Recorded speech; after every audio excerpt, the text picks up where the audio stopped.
Hello বন্ধুরা, তোমরা সবাই কেমন আছো? আশা করি তো বন্ধুরা তোমরা সবাই ভালো আছো। শুক্লাস বেঙ্গলি গণিতে সবাইকে স্বাগত। তো বন্ধুরা, আজকে আমি আরেকটা রেসিপি নিয়ে চলে এসেছি। এখানে 4 পিস রুই মাছ আছে আর 3 পিস শিঙ্গি মাছ আছে। আমি পেঁপে আর শসা কেটে নিয়েছি, ঝোল করব পাতলা কাঁচা লঙ্কা কেটে। তো বন্ধুরা সঙ্গে থাকো, মাছগুলো এখন ভেজে নেব নুন হলুদ। তো বন্ধুরা, এখানে সর্ষের তেল দিয়ে দেবো আমি মাছ ভাজার জন্য। কড়াই গরম হয়ে গেছে।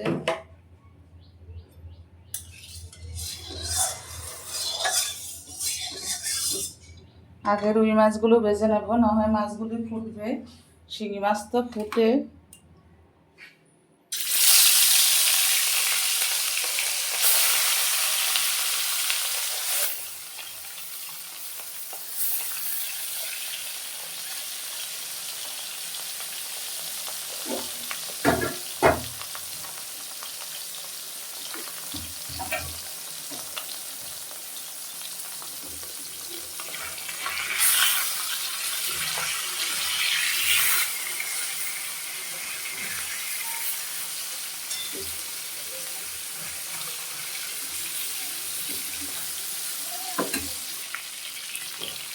বন্ধুরা, মাছগুলো আমি উল্টে দিচ্ছি।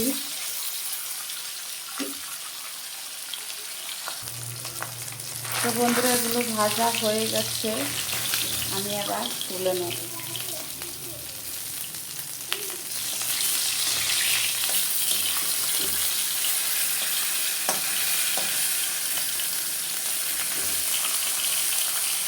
তো বন্ধুরা, আমি আর মাছ ভাজার তেলটার ভিতরে তেল দিইনি। আমি একটু পাঁচফোড়ন দিয়ে দিলাম আর শিঙি মাছগুলো দিয়ে দেবো।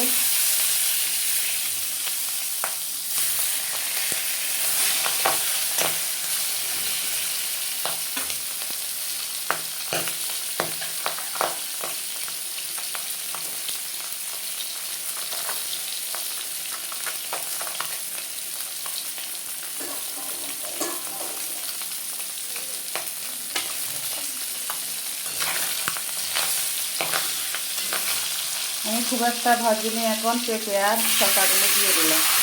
হলুদ মেখে রেখেছি, এখন দিয়ে দিলাম।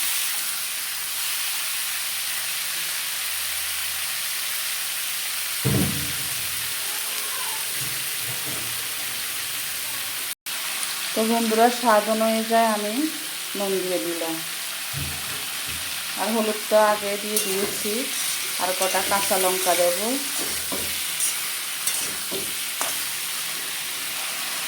আর 10টা কাঁচা লঙ্কা আমি দিয়ে দিলাম।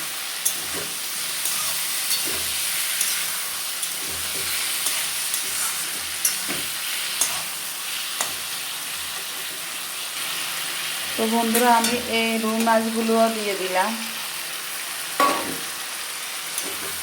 কষানোর সঙ্গে সঙ্গে এখন আমি জল দিয়ে দেবো।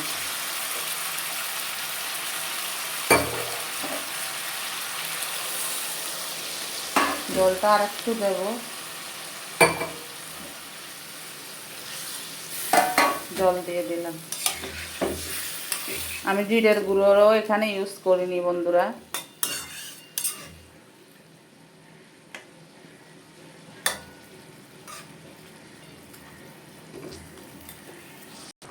তো বন্ধুরা দেখো, পেঁপে শসা মাছ দিয়ে একদম কষা কষা হয়ে গেছে, সিদ্ধ হয়ে গেছে। এখন আমি নামিয়ে একটা পাত্রে ঢেলে নেব। তো বন্ধুরা, ফাইনালি পেঁপে দিয়ে শসা দিয়ে রুই মাছ আর শিঙি মাছ দিয়ে হয়ে গেছে। একদম পেটের জন্য হালকা পাতলা, খাওয়ার কোনো অসুবিধা হবে না।